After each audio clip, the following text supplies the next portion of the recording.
Muy buenas tardes con todos los presentes. Estamos iniciando nuestro tercer día de congreso, modalidad online, congreso de actualización médica en atención primaria de salud a las puertas de una nueva realidad.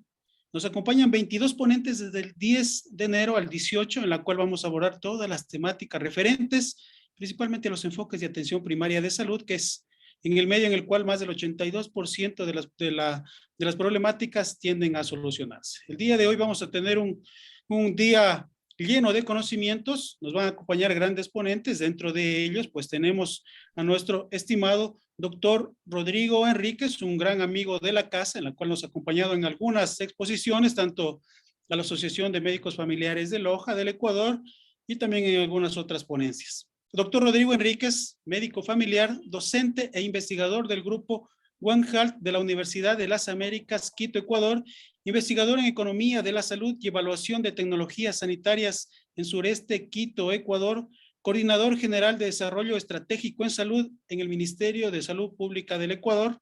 Me quedo corto con lo que constituye el currículum de mi estimado doctor Rodrigo. Le damos la cordialmente bienvenida. Mi estimado doctor Rodrigo, muy buenas tardes. Gracias por estar aquí acompañándonos en nuestro Congreso de Atención Primaria.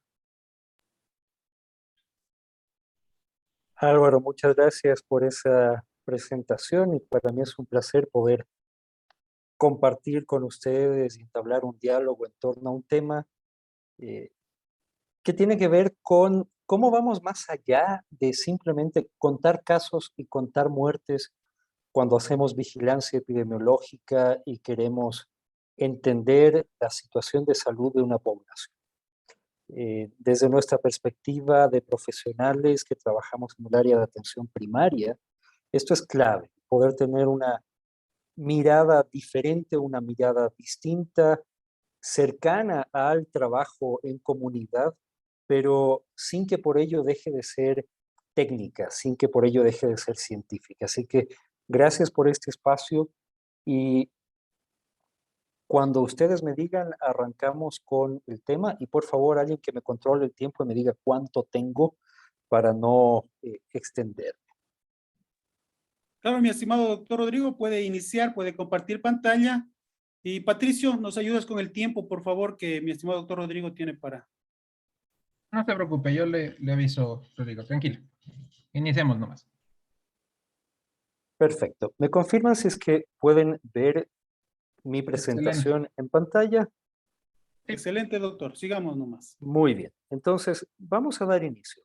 Como les decía, el objetivo de la charla de esta tarde es presentarles la noción de carga o peso de la enfermedad, que es una mirada diferente al cómo evaluamos el estado de salud de una población o de una comunidad y en donde queremos ir un poco más allá de simplemente contar casos de una enfermedad o contar el número de muertes que han ocurrido en una población.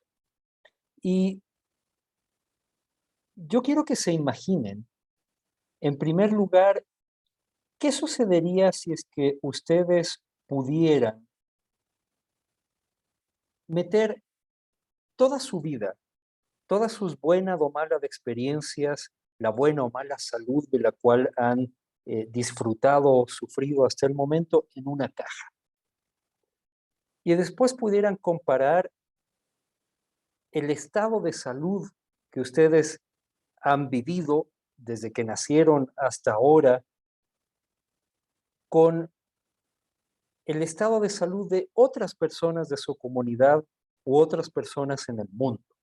Entonces, la invitación es que piensen que toda su salud y enfermedad pudieran entrar en una caja y que a partir de comparar estas cajas que contienen el estado de salud de muchas personas en una comunidad, podemos hacernos una impresión o una idea de cómo está la situación de salud de esa población. Y eso es lo que tratamos de hacer cuando aplicamos medidas de resumen del estado de salud de la población. Y todos sabemos que el estado de salud de una persona está definido también por el código postal, por el lugar donde vive, por el lugar en donde experimenta sus relaciones con el entorno y con las demás personas. ¿Y qué mejor ejemplo que la esperanza de vida? La esperanza de vida de una persona al nacer, de alguna manera está determinada por el lugar donde nace y donde vive. Y ustedes pueden ver aquí que si bien todos aspiramos a tener largas vidas y con buena calidad, no siempre es posible.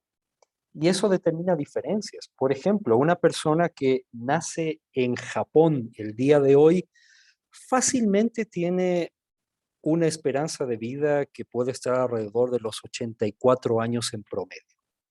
Si nazco en Ecuador, en cambio, probablemente mi esperanza de vida estará alrededor de los 77 años. Pero si por cosas del destino tuve que nacer en países como la República Centroafricana, aspiraré a vivir mucho menos que cualquier otra persona en cualquier otro lugar del mundo. Y esto refuerza esta noción que todos conocemos de que a la larga nuestra salud está determinada por el lugar en donde vivimos. Nosotros podríamos de alguna manera evaluar el estado de salud de una población tratando de ajustar el tiempo que las personas viven en relación con la calidad de vida con la cual están viviendo o vivieron. Imaginémonos que una persona que nace en este momento tenga una esperanza de vida de 80 años. Y a lo largo de esos 80 años de esperanza de vida, va a sufrir algunas enfermedades que producen discapacidad temporal. Por ejemplo, un resfriado o una gripe.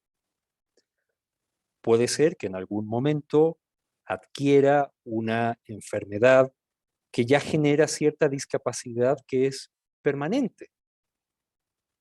Y puede ser que a causa de esa enfermedad fallezca de manera prematura antes que la edad promedio en la cual fallecen la mayoría de personas que viven en el territorio en donde habita esta persona. De esa manera, si nosotros pudiéramos relacionar la salud que se pierde por la discapacidad temporal o permanente ocasionada por las diferentes enfermedades que tenemos a lo largo de nuestra vida. Y si pudiéramos cuantificar también los años de vida saludables que se pierden por el hecho de que una persona muera antes de tiempo a causa de una enfermedad, al sumar esta pérdida en salud, nosotros podemos de alguna manera estimar cuántos años de vida saludables se pierden en determinado lugar a causa de problemas de salud, a causa de la enfermedad. Y esta es la lógica que está detrás del cálculo de estas medidas de resumen del estado de salud de la población, como por ejemplo los años de vida ajustados por discapacidad, los llamados ABATS o DALIs, por sus siglas en inglés.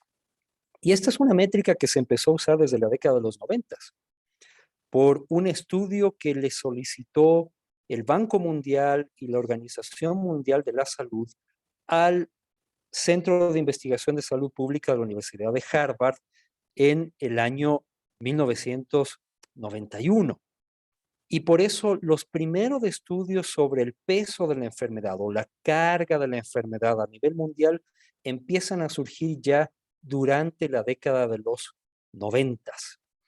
Y en Ecuador se hizo el primer estudio, de carga de enfermedad en el año 1994 y fue publicado por el Centro de Estudios de la Población en Ecuador justamente en ese año.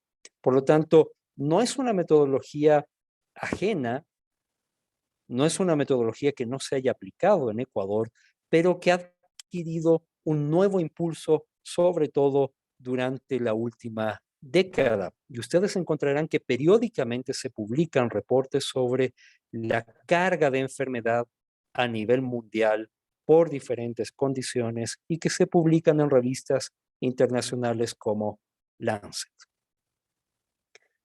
Por lo tanto, el contar con estas medidas de resumen del estado de salud de una enfermedad, en este caso vistas desde el lado de la pérdida de salud, desde el lado de la enfermedad, nos permite cuantificar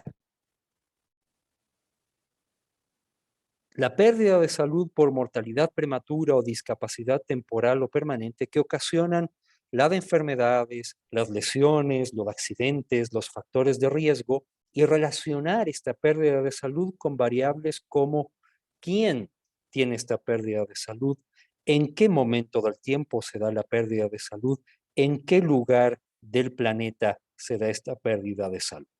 Y esta pérdida se mide en DALYs, en los famosos DALYs, de los cuales probablemente muchos de ustedes ya han escuchado. Y por lo tanto, si yo traduzco el estado de salud de una o varias personas a una misma unidad de medida, en este caso DALYs o años de vida saludables perdidos, y la cantidad de DALYs que se pierden en un territorio o por grupos de personas equivalen a una especie de caja. Ahora yo puedo comparar el tamaño relativo de estas cajas y a partir de allí informar decisiones de política pública, decisiones de formación de talento humano en salud o decisiones de asignación de recursos en salud.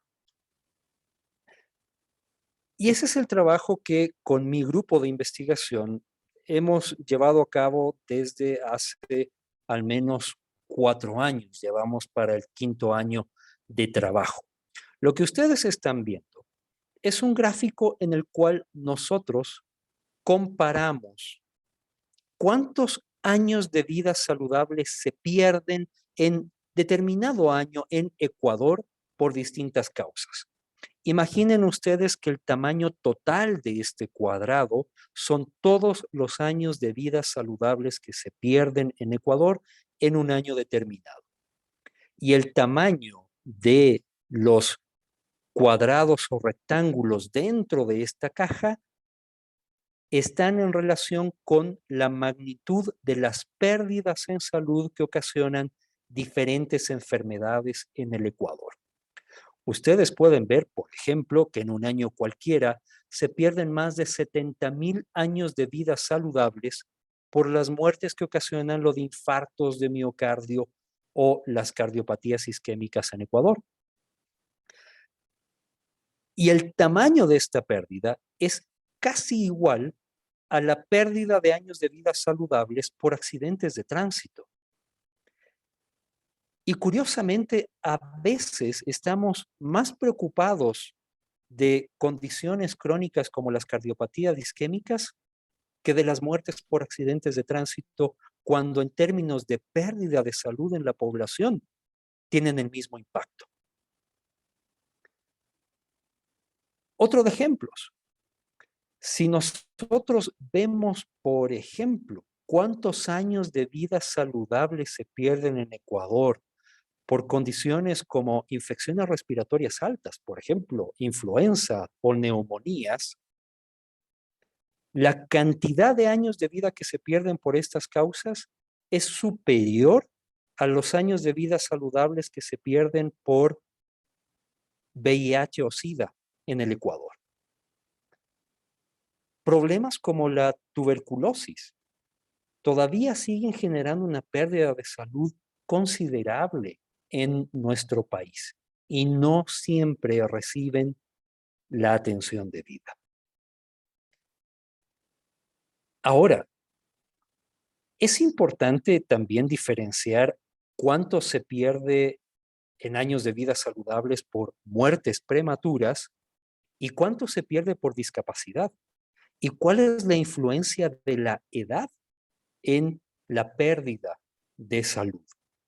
Si nosotros nos enfocamos, por ejemplo, en los años de vida saludables que se pierden por muerte prematura en adultos mayores, ustedes pueden ver que la mayor parte de estas pérdidas están relacionadas con enfermedades crónicas no transmisibles, por ejemplo, problemas cardiovasculares, cánceres, problemas como diabetes, insuficiencia renal crónica, problemas neurológicos, por ejemplo, enfermedad vascular cerebral, problemas digestivos o respiratorios crónicos, infecciones, por ejemplo, neumonías adquiridas en la comunidad y lesiones, por ejemplo, caídas, que lo pueden ver en color verde o accidentes de tránsito.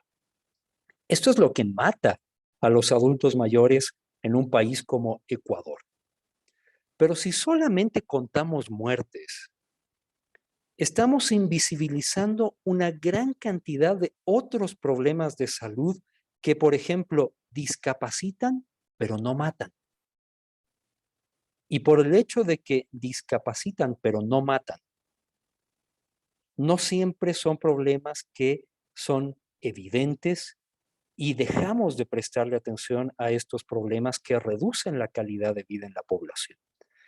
Yo voy a cambiar la imagen y ustedes ahora van a ver qué discapacita a los adultos mayores en el caso de Ecuador.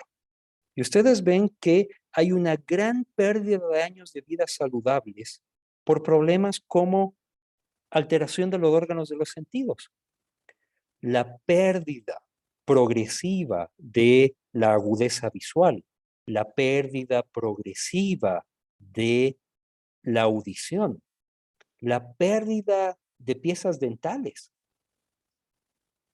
genera pérdida de años de vida saludables que no siempre los tomamos en cuenta en la definición de políticas públicas, en la formación de talento humano o en las actividades de seguimiento de la salud de la población que hacemos a nivel de los servicios de salud. Fíjense ustedes que los problemas musculares, el dolor articular crónico y dentro de esto sobre todo el dolor crónico de espalda, genera una pérdida de años de vida saludables que es mucho más grande, por ejemplo, que la pérdida de salud por lesiones no intencionales, por ejemplo, caídas en los adultos mayores. Y no siempre le damos la debida atención a estos problemas.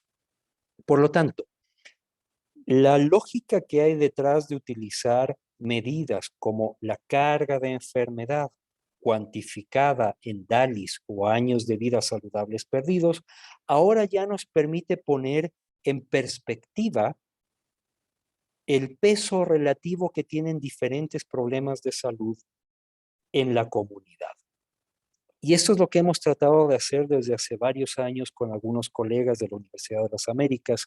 Creo que ayer ustedes estuvieron con un doctor que sale en la tele hablando de COVID y otros temas.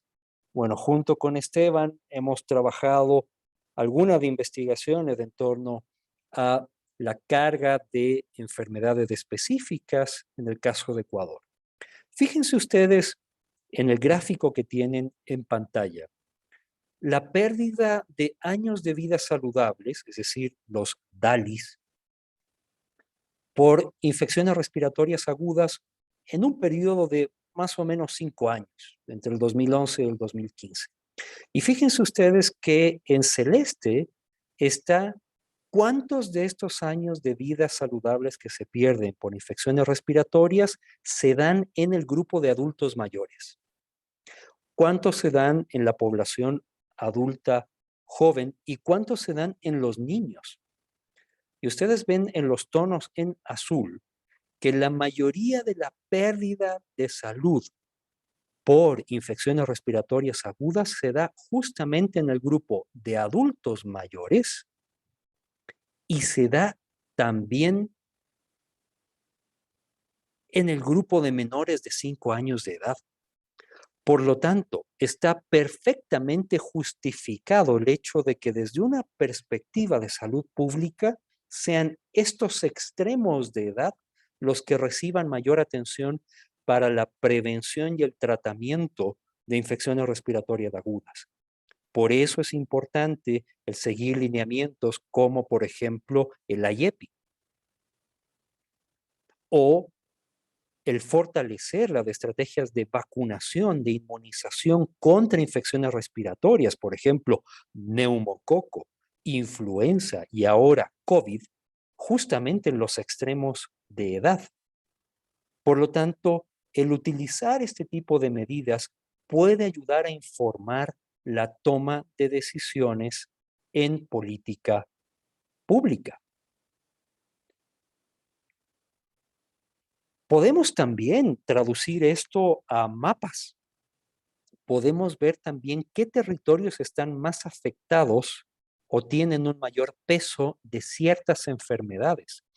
Este fue un estudio que publicamos también hace pocos años, en donde evaluábamos el peso de la enfermedad atribuible a la neurocisticercosis en Ecuador.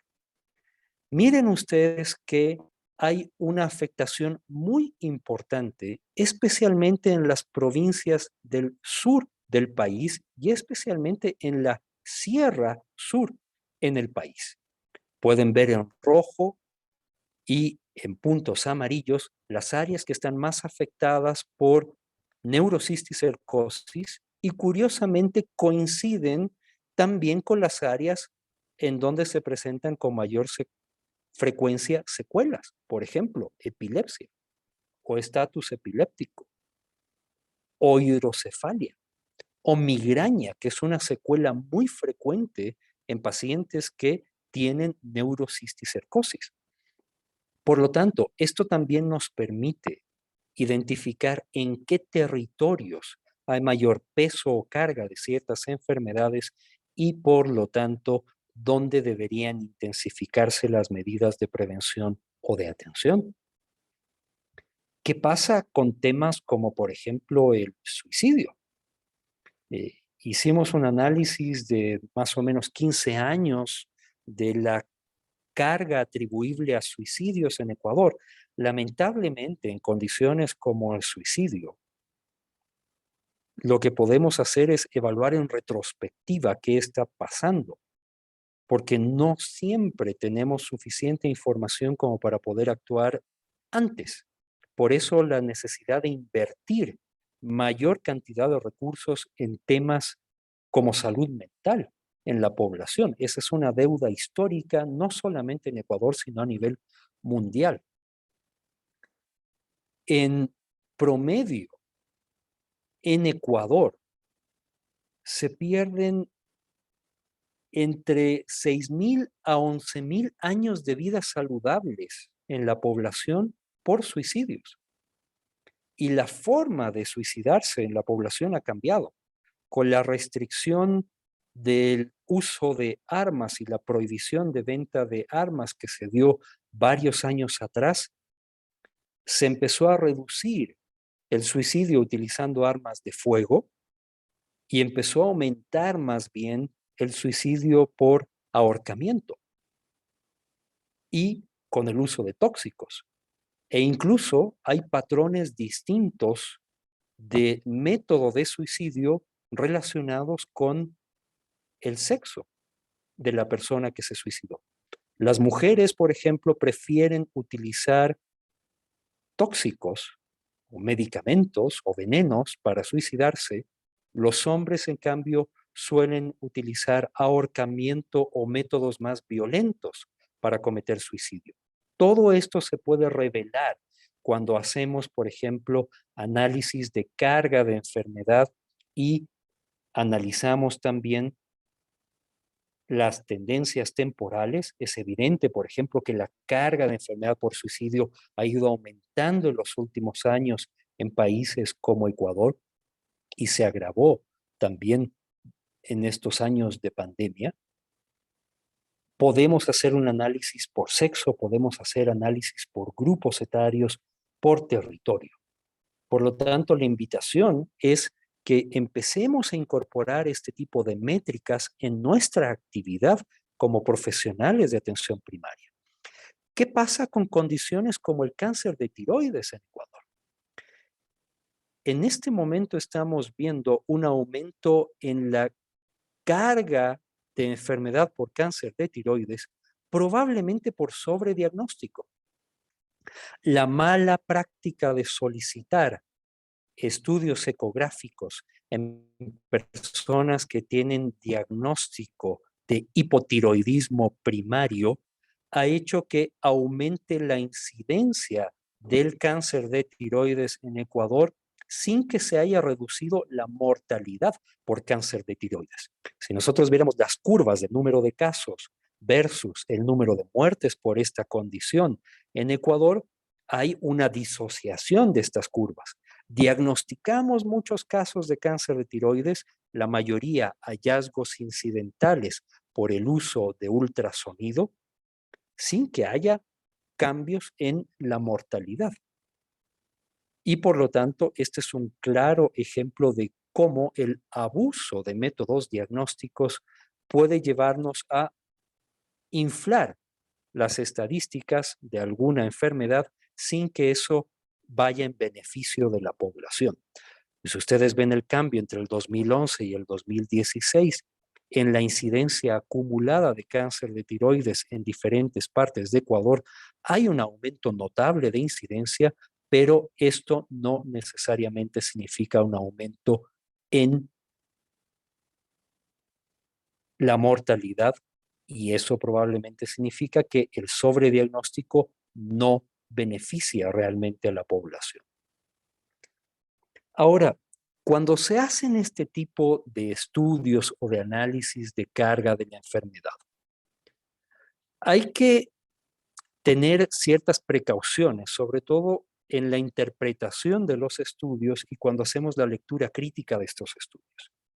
Recuerden que aquí estamos hablando de una medida artificial de pérdida de años de vida saludables en la población. Siempre que escuchen carga de la enfermedad, a la larga estamos hablando de años de vida saludables perdidos en la población.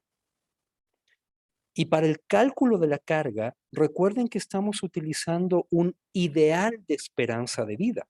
Por lo tanto, si yo utilizo diferentes tablas de esperanza de vida, va a cambiar el cálculo.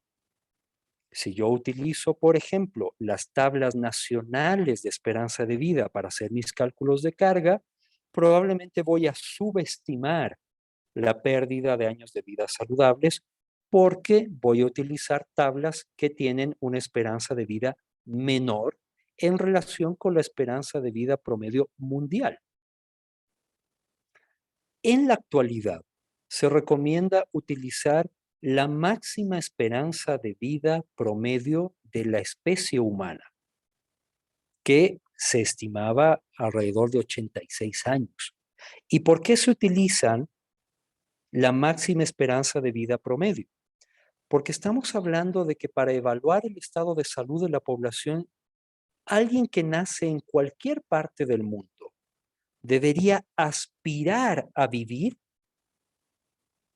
la mayor esperanza de vida promedio de la especie. Y si por lo tanto yo nací en Ecuador, pero en Japón o en España, la población tiene una esperanza de vida de al menos 86 años, ¿por qué yo en Ecuador no puedo aspirar a lo mismo?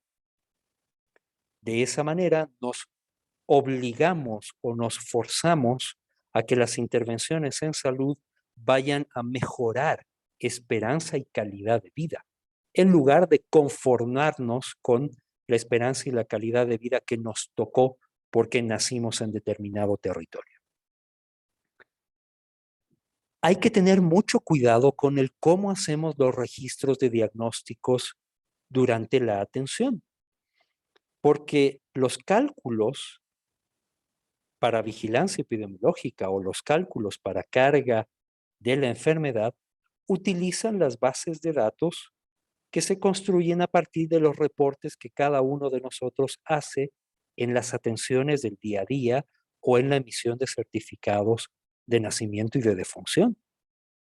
Y cuando codificamos de manera inadecuada, eso se multiplica en las bases de datos que usamos para investigación. Por ejemplo, aquí ustedes están viendo diagnósticos de infecciones respiratorias altas, como por ejemplo resfriado común, sinusitis, faringitis y otras, que constan en bases de egreso de hospitalarios en Ecuador.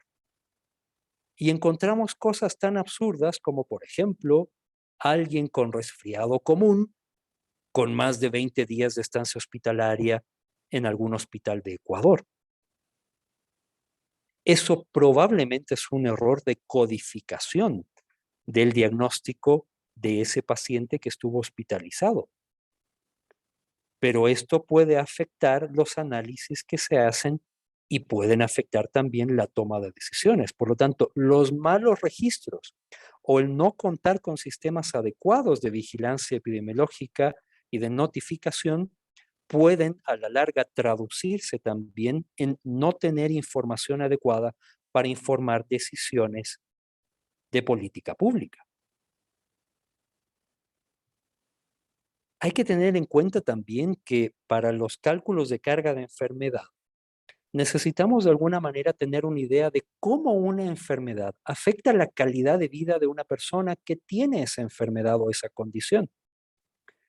Y por lo general se han utilizado estudios de calidad de vida reportadas por poblaciones que no necesariamente son iguales a nuestra población. El cómo percibe su salud una persona que tiene cáncer en Ecuador probablemente es diferente a cómo percibe su salud una persona que tiene cáncer en Australia o en Holanda o en algún país de África subsahariana. Y por lo tanto es necesario actualizar y levantar permanentemente ese tipo de información de calidad de vida relacionada con la salud. Y eso se está haciendo en los últimos estudios de carga de enfermedad. Por ejemplo, hay estudios ya con información de muchos países en donde ya podemos tener una idea de cuál es el grado de afectación en calidad de vida de alguien que recibe la noticia de un diagnóstico de cáncer. ¿Cómo cambia la calidad de vida si esa persona ya está en etapa metastásica?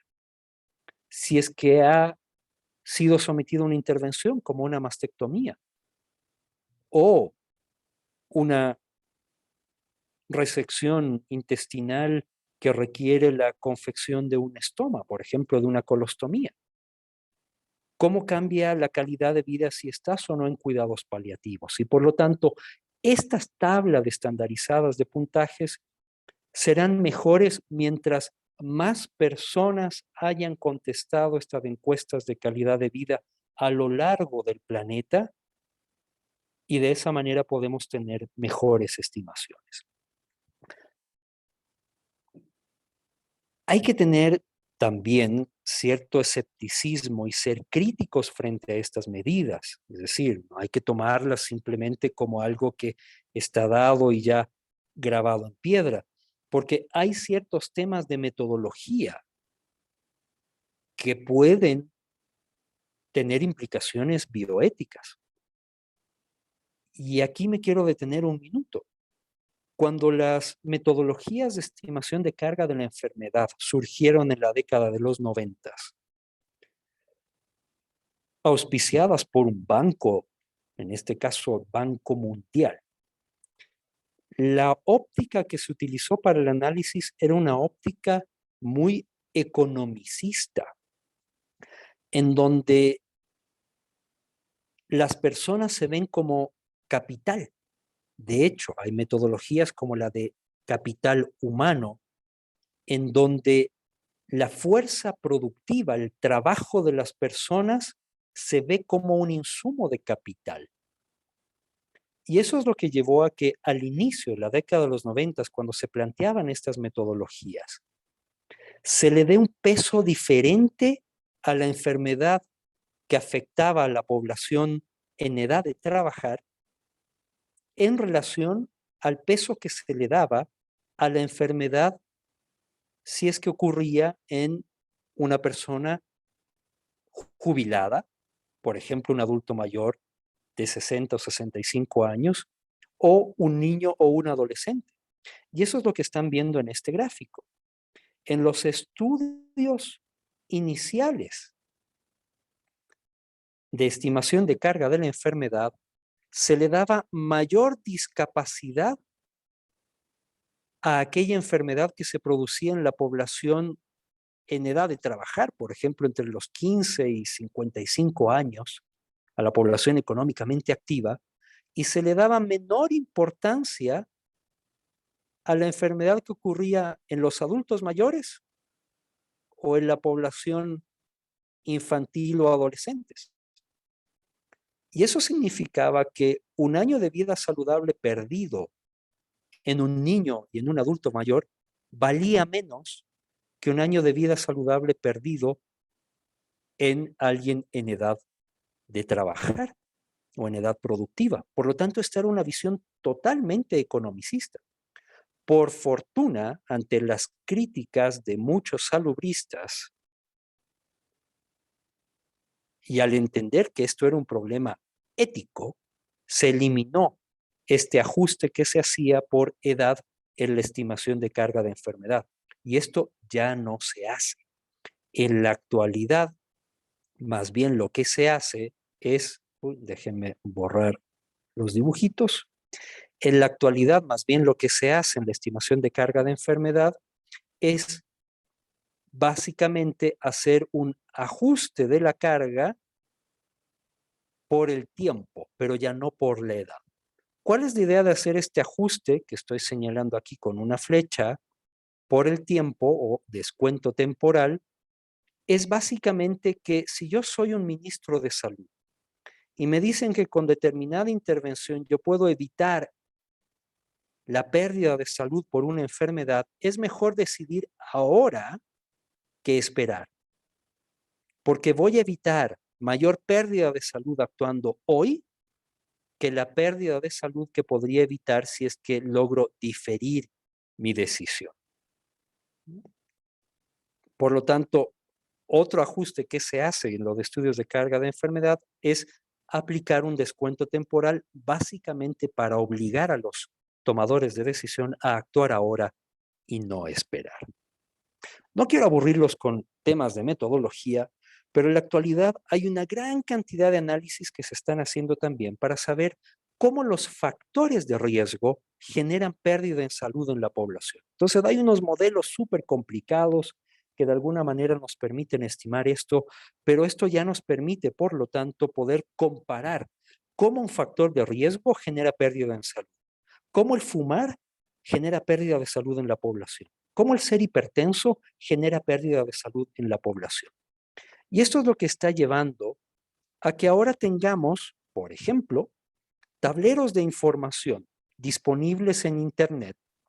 De hecho, les puedo compartir la dirección donde pueden encontrar esta herramienta, que deben estar viendo ahora en pantalla, que es una herramienta que nos permite comparar la pérdida de años de vida saludables por diferentes causas, en diferentes edades, según sexo y en diferentes partes del planeta, como para poder informar la toma de decisiones. Hagamos en un minuto un pequeño ejercicio. En esta página del Instituto de Métricas en Salud de la Universidad de Washington, yo puedo buscar, por ejemplo, Ecuador. Y cuando yo selecciono ahora Ecuador, puedo ver cómo cambia el tamaño relativo del peso de la enfermedad en Ecuador. Fíjense ustedes que casi, voy a cambiar un poco la forma de presentación. En azul ustedes pueden ver la pérdida de salud en Ecuador para el año de 2019 ocasionada por enfermedades que no son contagiosas. Es casi el 70% de la carga de enfermedad. Las lesiones, accidentes, suicidios, violencia ocasionan una pérdida de casi el 16% de salud en la población. Y el otro 15-16% está ocasionado por problemas contagiosos, carenciales, nutricionales o perinatales. Y yo podría ir cambiando el grado de detalle que puedo tener. Por ejemplo, aquí ustedes pueden ver que de las enfermedades crónicas las cardiovasculares, las neoplasias, diabetes y enfermedad renal crónica se llevan la mayor parte, y lo musculoesquelético. En cambio, las lesiones, ustedes tienen que los accidentes de transporte, en el caso de Ecuador, y el suicidio y la violencia se llevan la mayor parte de los años de vida saludables que se pierden en Ecuador. Esto puede cambiar también dependiendo del sexo. En los hombres, por ejemplo, hay un mayor impacto de problemas como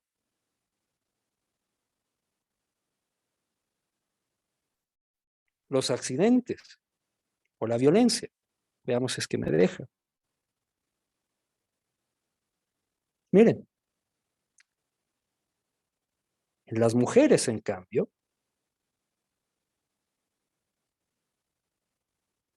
predominan las condiciones crónicas y, por supuesto, aquí ya aparecen problemas como los de salud materna. Y si yo cambio esto por grupos de edad y veo que pasa en los menores de 5 años,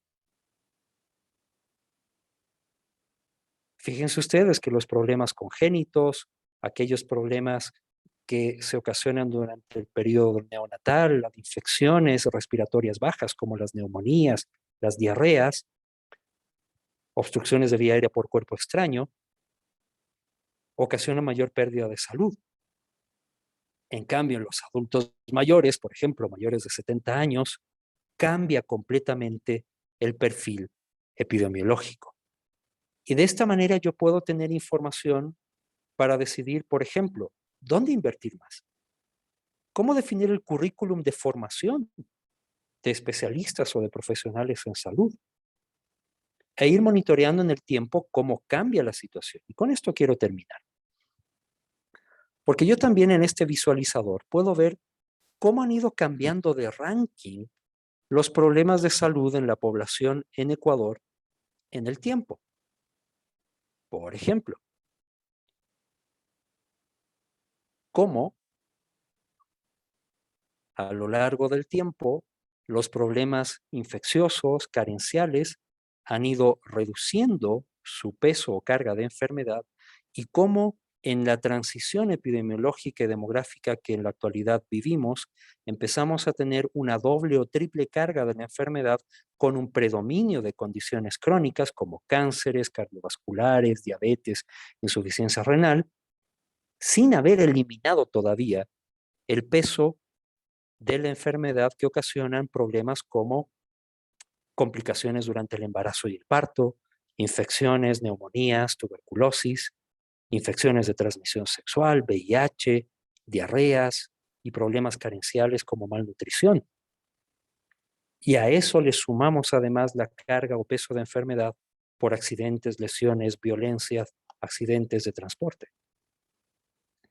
Por lo tanto, esta es una herramienta que a ustedes les puede ayudar a poder visualizar cómo las diferentes enfermedades afectan a la salud de la población. Les voy a copiar el enlace en el chat, por si acaso alguien quiere jugar con esta de herramientas y ver no solamente qué pasa en Ecuador, sino también en otras partes del mundo con el peso de la enfermedad.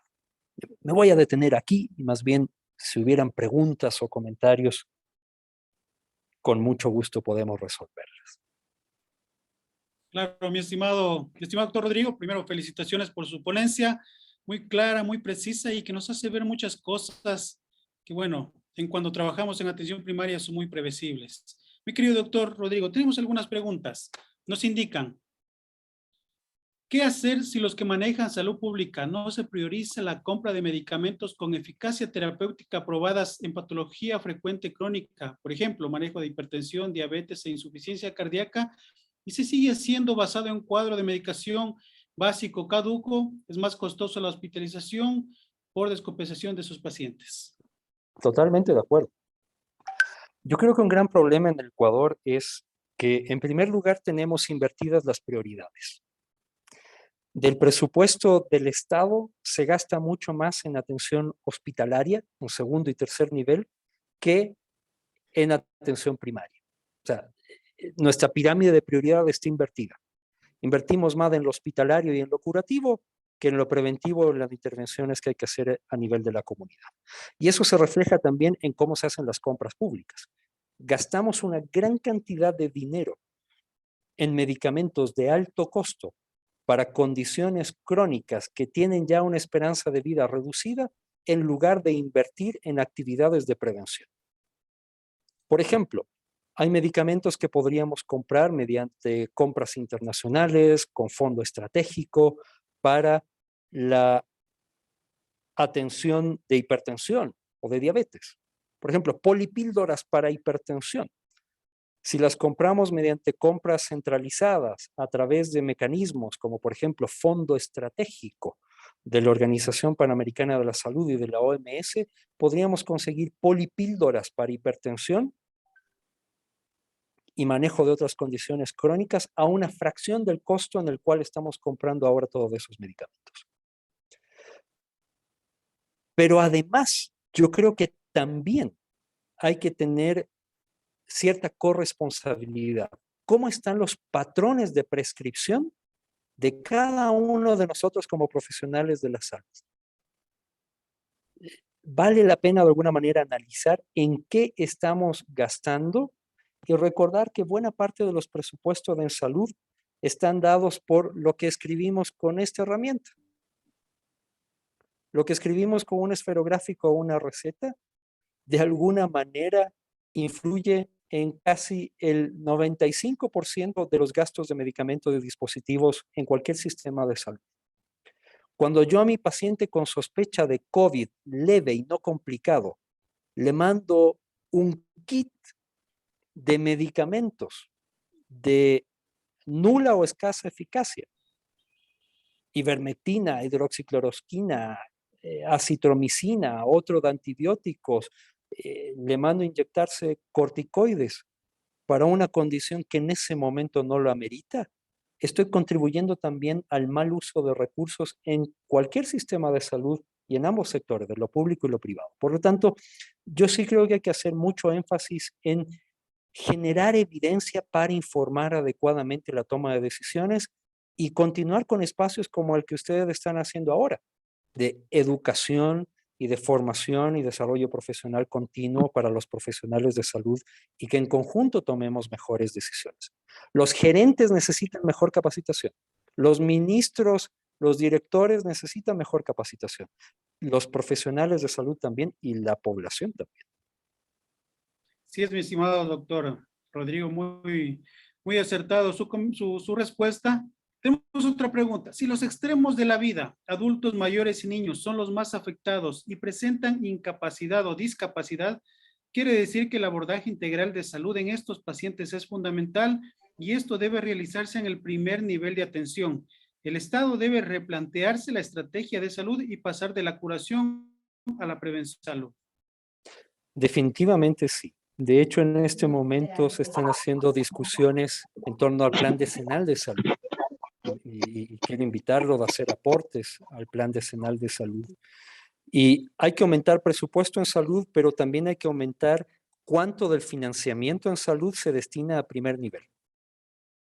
El ideal sería que al menos 2% del Producto Interno Bruto puede estar destinado solamente a las atenciones de primer nivel e idealmente más del 2% del Producto Interno Bruto del país.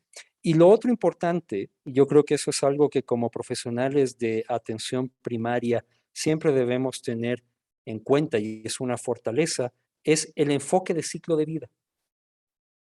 La salud y la enfermedad son un continuo.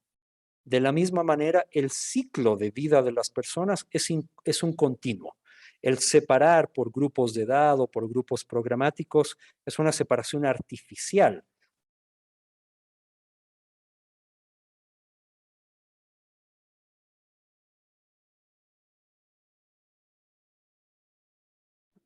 Digo, estás con el audio apagado.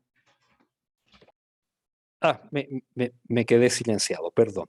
Lo que decía es no perder de vista el continuo de atención, la longitudinalidad, la continuidad del cuidado, el pensar pensar en ciclos de vida individuales, ciclos de vida familiares y que el mismo proceso de salud y enfermedad también es un continuo. Yo creo que ese abordaje distinto que tienen los profesionales de atención primaria hay que insistir en plasmarlo en el sistema de salud en general.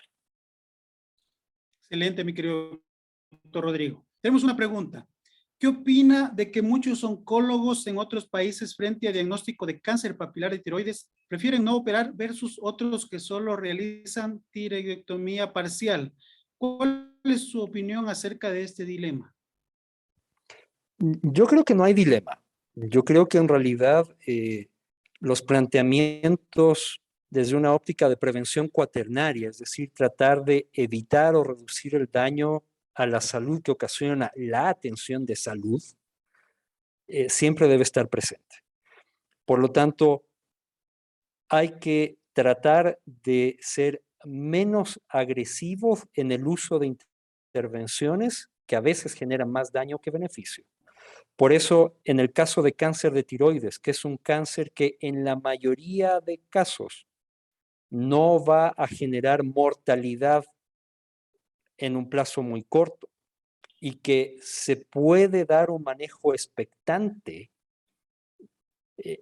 es adecuado justamente simplemente vigilar y no intervenir de manera agresiva. En muchos países en este momento el manejo de cáncer de tiroides es más bien un manejo expectante de intervenciones solamente cuando es necesario y que esas intervenciones cuando son necesarias sean lo menos agresivas posibles. Porque mucho de el número de casos que vemos de cáncer de tiroides son básicamente producto de sobrediagnóstico. Es decir, la persona tiene la condición, pero no se va a morir por esa condición. Y al intervenir en esa condición, no va a afectar realmente el curso de la enfermedad y más bien podría producir daño. Y eso es lo que nos está pasando en el caso de cáncer de tiroides, no solo en Ecuador, sino en el mundo. Excelente, doctor. Tenemos otra pregunta de nuestros participantes. Nos dice, en relación a la alta prevalencia de neurocistecilcosis en la provincia de Loja, además de realizar el diagnóstico y dar el tratamiento respectivo, ¿qué hace la AP en relación a los factores desencadenantes de la enfermedad? Correcto. Aquí hay que poner en primer lugar los determinantes ambientales y los determinantes sociales de la aparición de problemas de salud en la población. Lo que pasa con neurocisticercosis es muy parecido a lo que pasa con otras condiciones como por ejemplo dengue. Están determinados sobre todo por las condiciones de vida de la población. Si no insistimos en medidas como por ejemplo agua segura, eliminación adecuada de excretas, el análisis de saneamiento ambiental, educación, letrinización y otras, vamos a tener la persistencia de este tipo de condiciones. Yo puedo dar antiparasitarios a la persona cuando ya tiene neurocisticercosis, pero si esa persona o su familia sigue trabajando o comiendo en un lugar en donde tienen agua contaminada con caca, vamos a seguir teniendo el problema. Por lo tanto, ir más allá de pensar que nuestra actividad está delimitada por las 4 paredes de un consultorio y que más bien la mayoría de los determinantes de la situación de salud de la población están dados por las condiciones en las cuales viven las personas.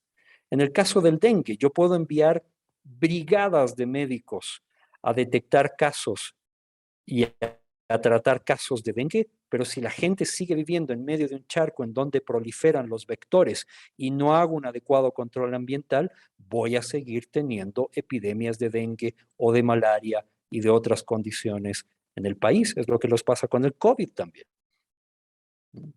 Yo puedo seguir diagnosticando un montón de casos de COVID, pero si no genero las condiciones para reducir los contagios o para que la gente pueda tener condiciones de vida adecuadas que impiden la transmisión, voy a seguir teniendo el problema.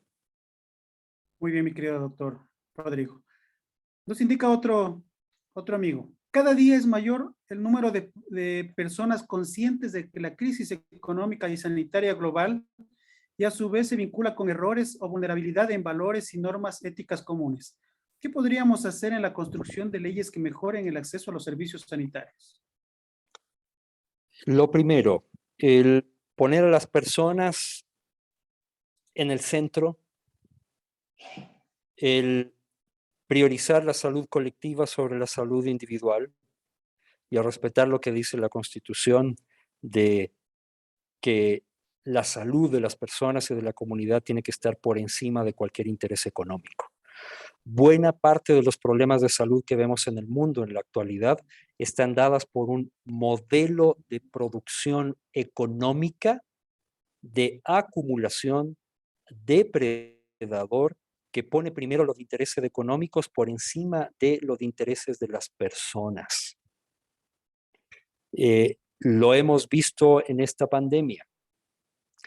El pensar en modelos de desarrollo económicos que utilizan indicadores como, por ejemplo, el Producto Interno Bruto y el crecimiento de un país como indicador de éxito, a la larga generan más enfermedad, porque automáticamente generan un desequilibrio en nuestras formas de vivir, en nuestras formas de relacionarnos con el ambiente, en nuestras formas de relacionarnos unos con otros, que terminan basándose en la competencia, en la exclusión, en la discriminación, en la acumulación y el perjuicio a otros, en lugar de basarnos en la solidaridad, en la sostenibilidad, en el mantener equilibrios adecuados de relacionamiento entre nosotros y entre nosotros con el ambiente.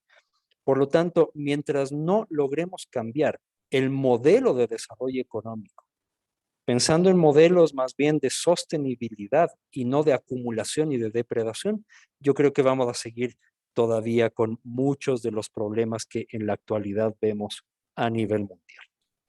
Muy bien, mi querido doctor Rodrigo. Nos preguntan, quisiera saber si existe alguna manera de separar los conceptos de años de vida saludable con años de vida laboral útil dentro de las políticas de salud en el Ecuador. Buena pregunta. Yo creo que son complementarios. Hay dos grandes medidas de resumen del estado de salud que se utilizan en muchos análisis del estado de salud de la población. La primera son lo que les presenté, los años de vida ajustados por discapacidad, en donde básicamente es una medida negativa, es una medida de pérdida de salud, y lo otro son los años de vida ajustados por calidad, que son una medida positiva. De alguna manera estos dos son complementarios y deberíamos de estar utilizando los dos. Cualquiera de estos dos se pueden cruzar con otras dimensiones, como por ejemplo, vida laboral o tiempo de vida útil, que ya dependen también de definiciones económicas. Yo creo que en este caso no son opuestos, son más bien conceptos que pueden ser complementarios. Muy bien, mi estimado doctor. Nos indican, en nuestro país la prevención es muy poca y la promoción en salud es nula. ¿Qué hacer para fortalecer el primer nivel de atención? En primer lugar, yo creo que tenemos que poner a la comunidad en el centro, no al servicio de salud en el centro. Entender que nuestro rol desde el servicio de salud es un rol complementario y somos parte de una comunidad, pero que la mayoría de problemas no los vamos a resolver desde el servicio de salud. Yo creo que hay que reactivar espacios de encuentro y espacios de interacción comunitarios. Los comités locales de salud, los comités barriales de salud, en donde los miembros del equipo de salud son una parte del comité, pero no son el comité. ¿Dónde están los líderes comunitarios, los líderes barriales? Las figuras que de alguna manera son figuras de liderazgo en la comunidad. Yo creo que hemos perdido espacios de encuentro comunitario. si logramos reconstituir esos espacios de encuentro en la comunidad, yo creo que podemos hacer mucha mejor promoción y prevención que lo que hacemos en este momento desde una visión en donde el servicio de salud está al centro en lugar de que la comunidad esté en el centro. Y yo creo que ese es el primer gran reto que tenemos en general como profesionales de salud, salir del consultorio, más actividades extramurales, cambiar los indicadores de desempeño de los servicios de salud para dejar de contar atenciones. Cambiar el cómo administramos del tiempo de trabajo de los profesionales de salud para permitirles justamente que salgan de las 4 paredes del servicio de salud. Porque mientras estemos enclaustrados en nuestro mundo de 4 paredes en un consultorio o en un servicio de salud o en un hospital, seguimos viendo a la comunidad como algo ajeno, como algo distante, en lugar de que sea el centro de nuestra actividad. Quiero terminar con esto. Muchas veces cuando formamos a profesionales de salud y les decimos, oye, tienes que ir a la comunidad. O sea, tengo que ir a ese espacio extraño, externo, ajeno, temporalmente para cumplir el requisito y después regresar de nuevo a mi espacio natural que es el servicio de salud del hospital. Y si eso lo reproducimos durante 4, 5, 6 años de formación de un profesional de salud, a la larga la comunidad nunca está en el centro. La comunidad algo extraño en lugar de que nos sintamos parte de. Y yo creo que si no logramos hacer ese cambio, vamos a seguir hablando de promoción y prevención nulas y contando casos de muertes, que básicamente es lo que hacemos todo el tiempo. Así es, mi estimado doctor. Tiene mucha razón. Tenemos de Dani Fajardo la última pregunta. ¿Qué estrategias usted utilizaría para promover la salud en su comunidad? Observar más, conversar más, dialogar más, salir a la calle, hablar con las personas, identificar líderes, buscar causas comunes. Insisto, a reconstituir los espacios de encuentro comunitarios. La reunión del barrio, la reunión de los vecinos, es un espacio más importante para hacer promoción, prevención y actividades de salud que lo que puedo hacer dentro de un consultorio. Y yo creo que hacia allá tenemos que ir. Menos consultorio, menos llenado de papeles, más actividad en la comunidad con la comunidad. Excelente ponencia, mi estimado doctor Rodrigo. Pues yo creo que a veces, como también médico familiar que soy, pues yo creo que tenemos una mala concepción de la promoción y la prevención. Como usted dice, debemos ser más territoriales. Lo digo, una experiencia. Vimos que un año más de 1,700 personas se amputaron una parte de su pie en el Ecuador. Con los estudiantes del internado rotativo hicimos la valoración a un club de 134 pacientes y comenzamos a valorar grados de neuropatía. Determinamos que más del 46% tenían problemas. Se les hizo monofilamento, diapasón, se les hizo la valoración del tipo de pisada por la alteración mismo de la patología y al final pues todos se les hizo construir una plantilla por parte del Hospital Isidro, o sea, y se les educó. Recién aquí comenzamos una educación, se podría decir a gran escala, para evitar que este paciente, si tiene un tipo de pisada, un pie plano, por ejemplo, tiene riesgo de una úlcera a nivel de los metatarsos y a nivel de calcáneo. Entonces, al manejar en este tipo, pues estamos disminuyendo el posible riesgo. Un pie diabético, pues usted sabe, doctor, que perdemos 6 años de vida, como nos indica la literatura. Yo creo que por ahí deberíamos trabajar más en el campo que, como usted dice, como en el escritorio. Mi querido doctor Rodrigo, muchas gracias. Esto fue el peso de la enfermedad en Ecuador. Muy agradecidos por parte de la Universidad Nacional de Loja. José, mi querido Patricio, tal vez algunas palabras para mi doctor Rodrigo. Digo, muchas gracias por la participación. Siempre es un gusto desde las aulas y desde que la amistad que te tengo desde hace muchos años y muy buen tema. Muchas gracias. Gracias a ustedes por el espacio y y agradecerles también por toda esta actividad que hacen de difusión y desarrollo profesional continuo y no desfallezcan en este tipo de espacios. Gracias.